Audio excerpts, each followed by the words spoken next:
Здрасти! Значи, решил съм да направя този радиотеатър за нашите фенове. Става въпрос как многоуважаемият Огън в момент на депресия се е малко така понапил човек. Пинал 5-6 литра водка, 2-3 литра вино и запрашил директно в Разград да се види с Милчев. И тази историка ще я разкажем на фона на една песничка на Chemical Brothers, защото без фон не става. Музикален фон. Така. И значи отива Огъня там и се разхожда по улицата. И единствената му подсъзнателна цел е да срещне, кой мислите? Милчев, бе! Кой в Разград? Естествено, че Милчев. И значи, върви си. По едно време изда Милчев. Около него 78 човека. И само в един миг, за една секунда, хваща Огъня и му казва: кой си ти, бе? И така, за по-авторитетно. И Огъня се прави, че не му пука, а той е толкова пиян и толкова разстроен заради Нора, че наистина въобще не го пука. И казва: Милчев, нима не ме познаваш? Това съм аз. Огънят. Огнян. От Форума.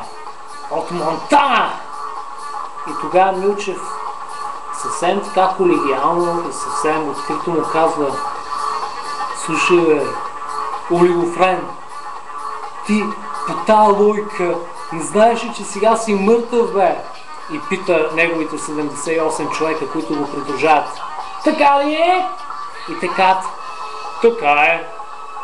И тук Огън започва да се изповядва: виж какво, Милчев, Нора ме блокна. Даха ми хората съвети, обаче Нора не иска да се повлияе от това, което правим. Разбираш ли, аз си казвам и така, Норче, извинявам ти се. Хората ме посъветваха да се държа по-зряло с тея, да се държа по-отговорно с тея. Обаче тя не ми отговаря. И аз малко пинах, там малко, в умерени количества, и дойдох по някакъв начин да се разхода из Разград. Милчев едва не заспал от досадата, която му се така предлага от едното ухо да излезе пред другото, и му казва: Перас! А Милчев е патриот и по принцип Милчев дори като използва някакви вулгарни думи, той ги използва цензурирано, в смисъл такъв, той не му казва: ей, педераст! А той му казва: ей, педераст! Културна работа! Ти за къса мислиш, бе? Не знаеш ли, че сега в момента си мъртъв, хващаме и те пускаме в кланица на моето село.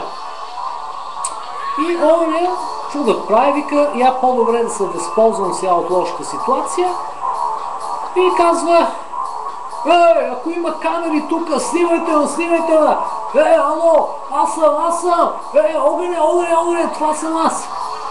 По случайност има някаква камера и така снимат всичко точно. Огъня вика: Норче, здравей! За тебе умирам, виждаш ли, Милчев ме хвана и аз за тебе, за тая кауза умирам, за любовта ми към тебе. Моля ти се, като умра, да не ме блокваш повече и да си чатим. Малко се е побъркал човек и говори глупости. Обаче, все пак, замисъла му като идея и съдържание е добър. Лично аз го оценявам на 6. И значи тръгват да водят сега Милчев и неговите 78 юнака към някакъв кланец там. И в същото време с някакъв автомат: стой! Вашата, еди какво си? И Милчев се оглежда така, вика: пак ли някой цигани, бе? Ние нали ги избихме тия, какво става, Обаче се обръща, гледа някакъв бял човек. Вика: то ми е познат от някъде. И също време неговите 78 човека и те повтарят така, чинно, поклонно повтарят. Да, бе, Милчев, то верно ти е познат от някъде. И Милчев вика, кой си ти, бе? Нали, пак така в културна форма. И оня, с автомата също време. Вика, аз съм Махорица и обещах, че ще ви очистя до един и не ми пука.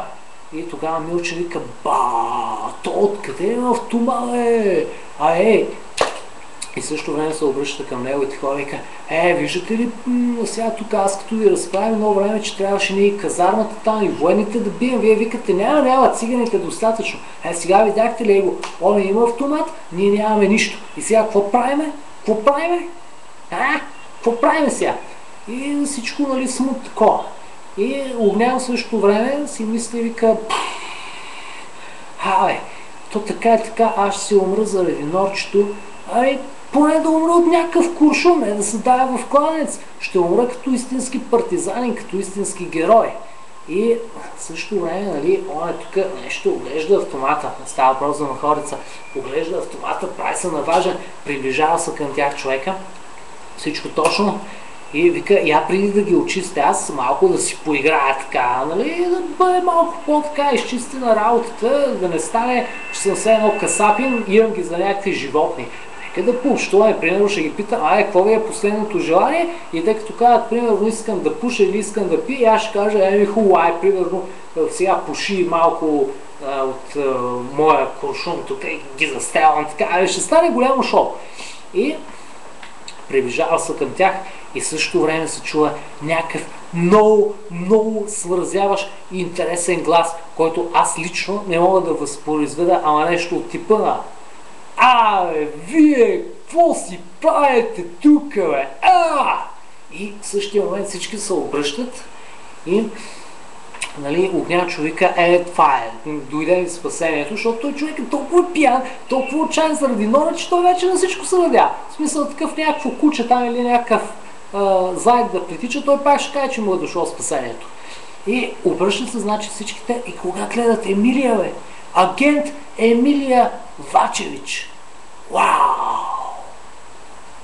Този път не е само един агент, 1720 барети около нея. Сръбски барети, червени, зелени, сини, оранжеви, всякакви такива. Наредили са така всичките един по един и Емилия, нали, вика, какво правим в момента, момчета? Кой си ти, бе? Я да видим. То ми е градски огън. Може да му отрежем, примерно, само ушите така, после ще го пуснем, защото ми е градски. То кой, бе? Махорица. Къв си ти, бе? Мреж веднага. Вземете му автомата. Вземат му автомата. И същото време припознава, вика, това леко закръгленото симпатично момче, кое е? Милчев, ти ли си, бе? Милчев в същото време казва, аз все още те обичам. Обаче агент Вачевич отдавна ми минава такива номера. Те казва, обичаш ли ме? Няма нищо, пак ще умреш. И тогава един от неговите хора казва, чакай, бе, Емилия, ние сме сърби и ти си сръбкиня. Все пак, нали? Тя казва, няма нищо, момчета, война се води. Знаете, Косово, НАТО, това. Във военно положение се намираме ние. По тая логика, вие сте сърби и аз съм сръбкиня, обаче вие ще мрете, защото по време на война трябва да има жертви и от сръбска страна. И после знаете какво става, всичко поголовно се изтребва, най-накрая само Огнянчо без уши и Емилийка. И хората си вървят така и Емилия вика, Огняне, какво правим сега? И Огнян, романтик до края на живота си, това момче романтик казва. Какво да ти кажа, мисля си така, както в момента съм без уши, че съм вече много по-чаровен и Норчето този път ще ме хареса. Нали, Норче? Това беше историята, дано да не съм ви досъдил много. Гледам 10 минутки, вече съм я записал.